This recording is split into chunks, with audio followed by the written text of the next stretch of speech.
A través de sus colecciones de escarabajos, Darwin entabló una relación académica que se tornó gradualmente en una profunda amistad con John Heslop, un profesor de botánica en Cambridge. Heslop tenía conexiones importantes dentro y fuera de la universidad y fue quien, poco después a Darwin, a pesar de sus andanzas naturalistas, obtuvo el grado académico que deseaba su padre. Lo recomendó para la posición de naturalista en la travesía, la siguiente por favor, del buque explorador Beagle, el cual inició en diciembre de 1831. Un viaje alrededor del mundo que le tomó 5 años completar. Según los términos de la invitación, Darwin, o mejor dicho su padre, costó su propio viaje. La misión del Beagle era explorar territorios, la siguiente por favor, y mares sureños de América y las islas del mar Pacífico, y Asia comprendidas en su trayecto. Robert Fitchroy, su capitán, era un miembro de la nobleza británica. Según el plan de trabajo, él se encargaría de explorar la interfaz de la tierra, mar y las zonas marinas adyacentes, y Darwin concentraría sus esfuerzos en expediciones tierra adentro.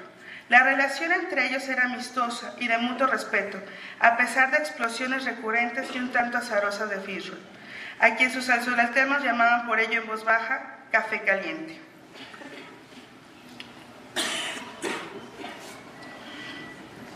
La siguiente, por favor. Darwin colectó una impresionante cantidad de animales y plantas que conservó a perfección durante el viaje de retorno, basado en la experiencia adquirida como taxidermista durante su estancia fallida en Edimburgo y perfeccionada en Cambridge. Colectó además numerosos fósiles y su ubicación en estratos elevados y otros sitios poco probables a priori lo convenció eventualmente de la perenne mutabilidad de la superficie terrestre y de sus habitantes. La observación de numerosas variedades de los organismos lo condujo a considerar la cuestión del origen de tales variaciones y eventualmente el problema más profundo del origen de las especies. La siguiente, por favor. En manos de Darwin, durante las décadas posteriores a su entorno a Inglaterra, las cosechas de especímenes del Beagle se convirtieron en una rica veta de evidencias científicas y un venero inagotable de ideas. La publicación de su diario de viaje como parte del reporte general de Beagle le acarreó fama instantánea y pronto se relacionó con los más destacados académicos de Inglaterra, incluyendo naturalistas, geólogos, filósofos, etc. En este punto, su padre llegó nuevamente al rescate. Realizó las inversiones necesarias y suficientes para que el Charles pudiera dedicarse de lleno a su proyecto de vida científica, libre de las preocupaciones y distracciones económicas que aquejan a los demás mortales. Libre de preocupaciones monetarias, Darwin se entregó de lleno a organizar y explotar la beta científica acumulada por él durante la travesía del Beagle. 2 años después, el ritmo de trabajo que se impuso había agotado sus reservas de energía, su salud colapsó y abandonó Cambridge temporalmente para visitar a sus familiares. En este viaje encontró a su prima Emma, ligeramente mayor que él, la siguiente por favor, y una mujer extraordinaria con sus dotes intelectuales y humanas. Tras una ausencia de algunos meses, empleados en excursiones ecológicas como vehículo de recuperación de la salud, Darwin volvió al hogar paterno, de paso hacia Cambridge. Metódico a ultranza, escribió en estos 2 días 2 columnas contiguas con los pros y los contras del matrimonio, incluyendo observaciones como menos dinero para libros en la columna de contras y una un tanto desconcertante a favor, compañera y amiga en la vejez, mejor que un perro, después de todo.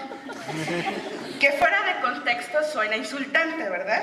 Al final de su análisis, se decidió por el matrimonio, se lo comentó a su padre y visitó a su prima Emma para intentar completar su proyecto matrimonial.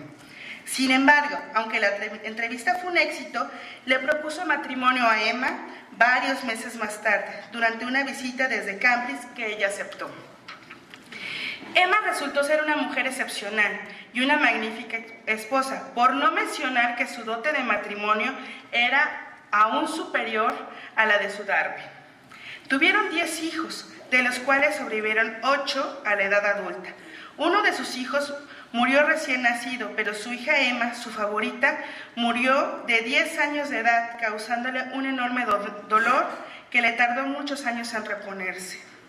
La siguiente, por favor. Aunque era ya un científico renombrado antes del origen de las especies, la publicación de esta obra significó su consagración definitiva. Sin embargo, aunque este libro lo volvió mundialmente famoso, mantuvo casi invariable su enfoque en asuntos científicos, en parte por su carácter un tanto cimarrón fuera del círculo íntimo, y en parte también porque la autonomía económica que le otorgaba su herencia, por no mencionar la de su esposa, le permitió trabajar en casa la mayor parte del tiempo en un contexto refinado, hermoso y a prueba de ruido.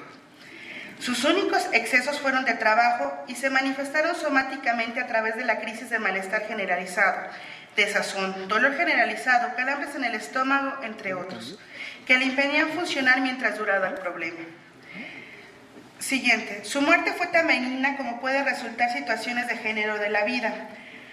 Postrado en su lecho de muerte, en varias ocasiones le agradeció a sus hijos e hijas y sobre todo a su esposa por haberlo cuidado siempre con tanto ahínco y sobre todo en la crisis presentes.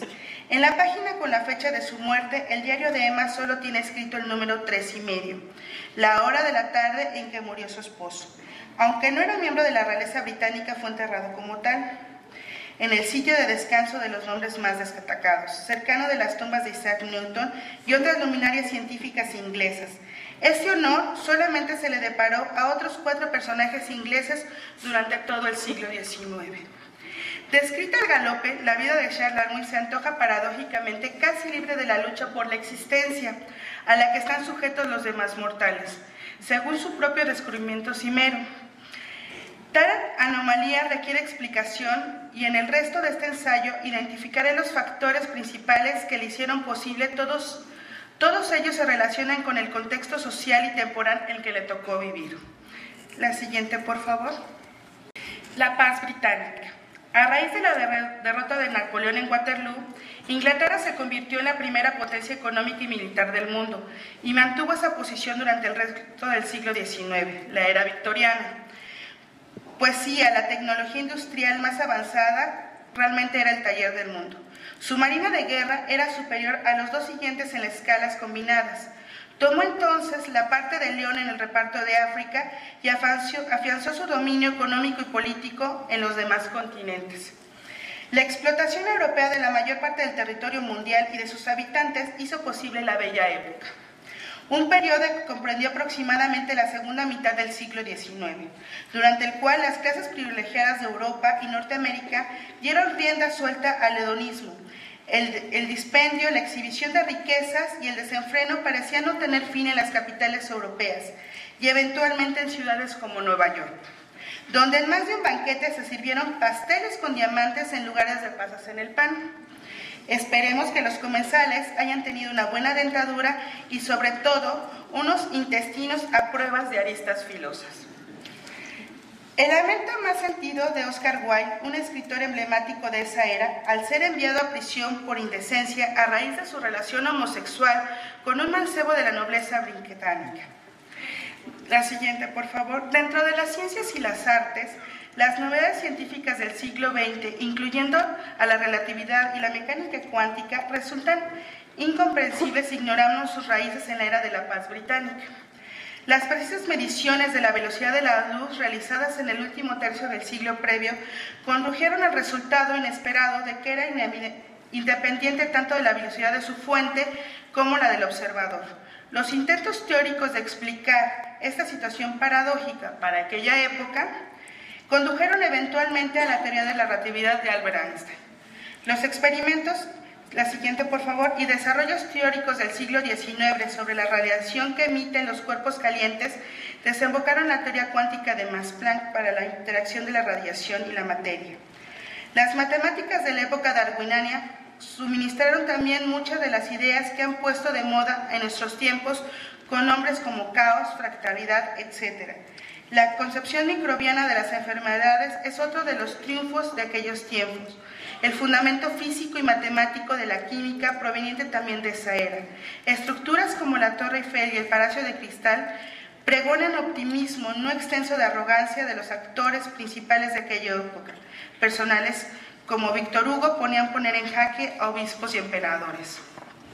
La siguiente, por favor.